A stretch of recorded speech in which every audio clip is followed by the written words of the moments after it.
Not teachers. Pedagogy really just means learning and teaching, teaching and learning. But for me, it takes me back to the beginning of my career as an educator. And I feel like I've gone full circle. So like Joanne, I think that means like an exit door to retirement. But perhaps after 40-something years in education, I have some experience and some insight to what education can be. Not just what it was for us, but what it can be. I have some understandings about pedagogies that might help advance our own knowledge and certainly contribute to our well-being, that help us navigate through trauma, that strengthen our resolve, that inspire us to be Indigenous, and that help us negotiate our way through the maze of inequality, racism, and just plain educational incompetence. By Indigenous critical pedagogies, I mean the purposeful relationships that involve learning and teaching as a decolonising negotiation of power relations and recognition and re-energising of Indigenous ways of knowing and being that occur within and across multiple contexts of education. Firstly, some basic understandings. Humans are programmed to learn. That should be self-evident in any school in our countries. The fact that our children come out having not learned is a national and international disgrace. Children are programmed to learn without direct teaching. We don't need direct teaching. We have direct teaching because of particular public systems that have set up and schooling systems. And the fact that our children can be in school for many years of their lives and go backwards in their learning is another disgrace. All cultures have frameworks for education. Some had formal institutions and some did not. But they advanced their culture through different strategies. In the purpose of colonisation, education played this essential role, was the handmaiden of colonisation. And educational policies and administration, the education of teachers, the profession of teaching, curriculum and pedagogies are all implicated in that colonising agenda. And public education in this country and in mine has been the catalyst for the preparation of teachers, the preparation of curriculum, and for the design and ethics and integrity of the profession of teaching. So I have a number of points about some basic pedagogical understandings from an Indigenous perspective, mine.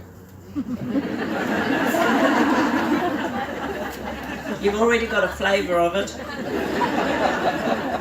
But actually it's based on now what I can look back on, and thank colleagues like Joanne and Gregory Kahete and Graham and others who really have developed this magnificent research knowledge around Indigenous education.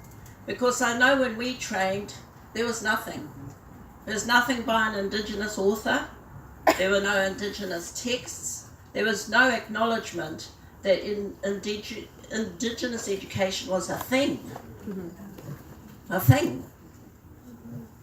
Didn't exist. And the fact that we can stand here today and think about it and reflect on it and talk critically about it, I think talks to a hint of our potential, a hint of what is possible, and also an acknowledgement of those who've helped make that possible. So I am going to work through some of these points. I reckon I've got about 60, but I'm going to cut and paste just to try and keep us to some kind of Indigenous time. Because,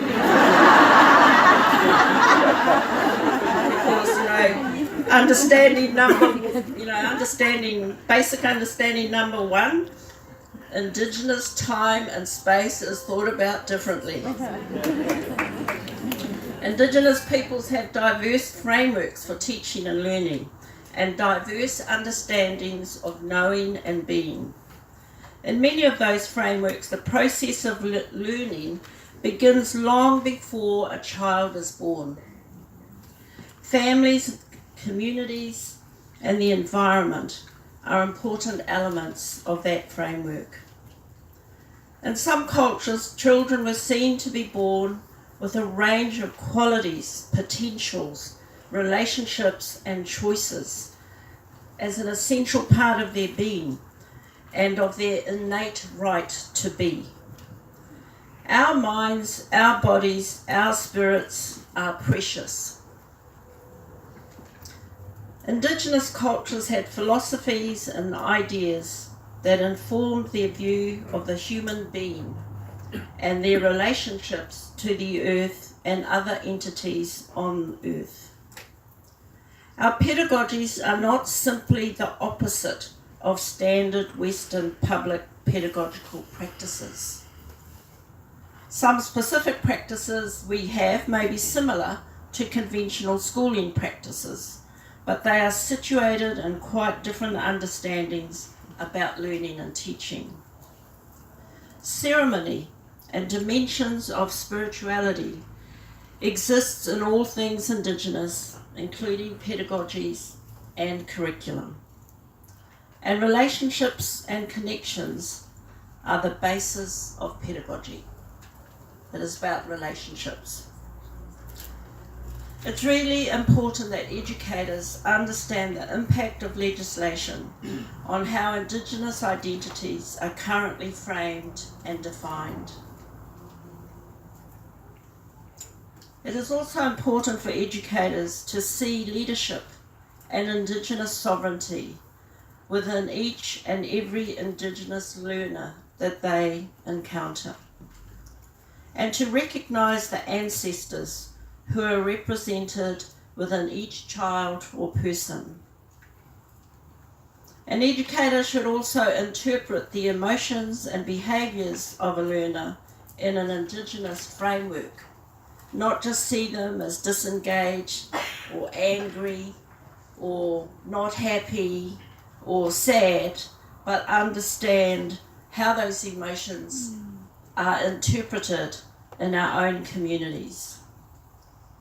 It is important that they understand the impact of intergenerational and historic trauma and have an absolute commitment to not perpetuate that trauma in their work, and are also dedicated to addressing that trauma through pedagogical healing strategies. All educators need strategies that empower learners to gain insight into that trauma and develop healing tools and resources to deal with its presence in our communities. It is important to understand the power of our names, the names of our children, that in their Indigenous names are often stories, histories, events that that individual bears witness to and is responsible for.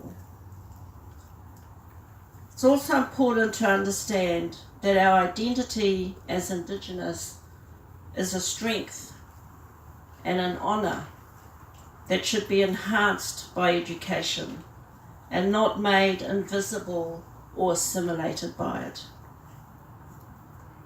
It's really also good to see the funny side of our humour. Not to laugh at us, but to laugh with us, because I think we are genuinely funny. And we saw that just a while. I didn't even script that. It's also important to interpret our silence. To not see silence as negative, although it can be. To not see silence as consent, although it can be. To understand that silence can simply be stillness. That silence is a strategy of learning. That silence can be about reflection. That silence can be about being silenced, being rendered voiceless. That silence has many meanings. Now we can say and expect that teachers and educators use texts and resources written by Indigenous authors that represent and honour Indigenous perspectives. I think we expect teachers and educators to be committed to our success. I think our parents deliver their children to schools believing that that's what teachers are actually committed to, and are probably shocked and traumatised to find that that's not the case, that that's not what happens for their children. It is important to be informed by more than good intentions. Don't try and save us. Don't try and save us from ourselves. Your job as an educator is to educate, not to save. Understand also that teachers have ancestors and that they work in a profession that has a colonial legacy which they must commit to decolonise. Understand the significance of land and place, as well as the significance of loss of land and disconnection from place for many Indigenous communities. Be able to understand and apply Indigenous knowledge across the curriculum and in the daily life of pedagogical practice. Have a strong grasp of language and cultural revitalisation strategies and apply those where possible within the context in front of you. Help our children, help our learners to integrate and connect their learning to their sense of being and their identity. Do not abuse, ridicule, demean, corrupt, sexually fantasize about, or attempt to inflict your fantasies about and upon our children, our boys, our girls, our transgendered, our men and our women. Do not touch us. Commit to speaking up and speaking out for our communities. There's quite a big long list, eh? Always have hope in Indigenous learners when all seems hopeless. Have belief in their potential when even they seem set on defying that belief. Take responsibility for their learning when everyone else has abdicated responsibility. Love our children as learners and empower the courage they need to journey into the future with all the hopes and dreams of their ancestors. Co-design educational possibilities with our learners. Prepare them for the journey ahead with tools, skills, resources, knowledge, and an attitude that enables them to get on with it. Understand that every success that they have helped create from early childhood to PhD represents an act of Indigenous resistance, of survivance, and of resurgence. educational success gives our people options to decide their future. It's not really the role of an educator to change our culture. It's the role of an educator to educate our learners, and they will change their culture in the ways that they determine to be appropriate. So that's my little list. You can see in parts of that list I got quite worked up about a few things. And much of that is when we look at the story of education, we can be here and tell ourselves that things are good. And things are good in some respects and for some of us. But they are still not good enough for most of us. And that really is the challenge of what we do. I know when I listen to public officials and politicians talk about education, the discourse currently, I think it's in Canada as well as in New Zealand and Australia, is that it's just about the academics. It's just about learning the curriculum. It's just about meeting standards. It's just about this narrowly defined idea of educational success. But Indigenous peoples bear witness to the fact that education in our countries has never been just about that.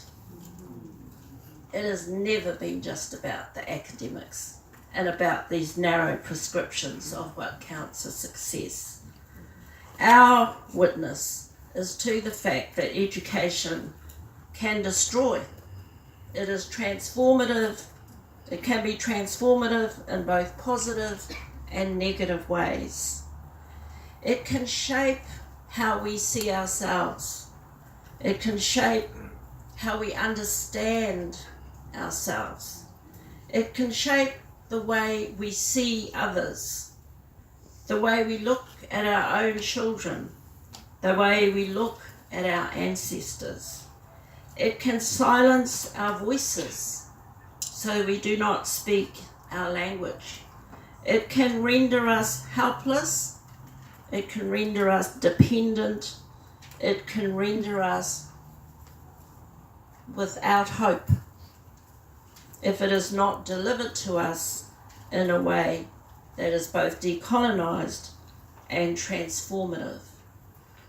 There have been many initiatives in education for Indigenous control, Indigenous curriculum, the education of Indigenous teachers, Indigenous policies, and here in Canada in recent times, an effort at reconciliation.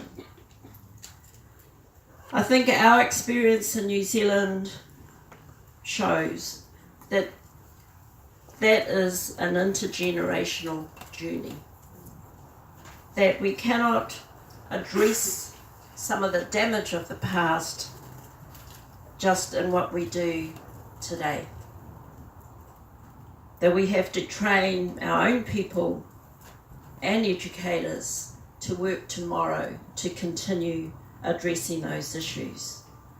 At the same time, however, I think we gain hope when we look at those small islands of success where happy Indigenous students are learning in happy environments, in their own language, in happy communities. Oh, where is that?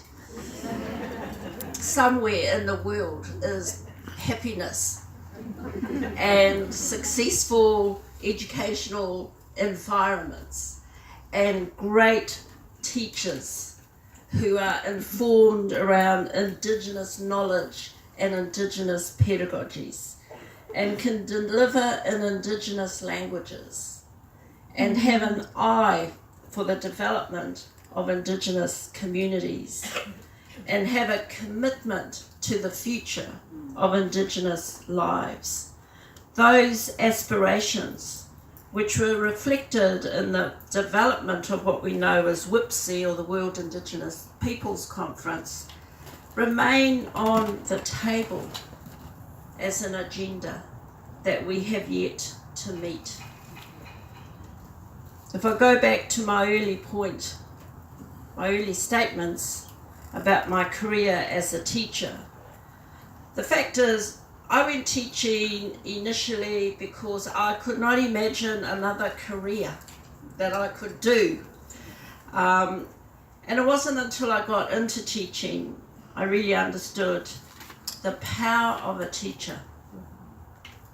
Because teachers and educators can really mess with your minds. And once you understand that power, to me it takes on an almost sacred role. I don't want to make it too sacred, but in case you get big ideas about that. But that power to mess with someone's mind is an important power an educator has. And our challenge has been that our minds have been thoroughly messed up by generations of educators, and we've spent the last several decades trying to unmess that and develop a more respectful philosophy about education and some understandings about the conditions in which our communities, our people, not just our children, but our people need to be able to learn successfully the ideas, the curriculum, the knowledge that they need that helps them remain as proud Indigenous communities and as individuals who live within Indigenous sovereign nations. I hope the rest of the conference goes well for everyone. I know Graham is probably thinking, oh, that was a bit negative.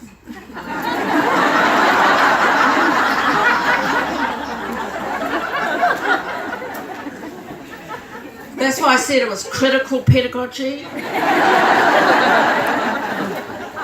I'm not one who just thinks that our Indigenous pedagogies are to be found in how we may carve or how we may cook our food. That is an element of our pedagogies, but I'm someone who understands that for many of our children who go into public education, that is not the kind of pedagogy that they will experience, and that our teachers and educators need to do much more to ensure that our minds and our bodies and our spirits are nourished and that we do go forward. Thank you very much.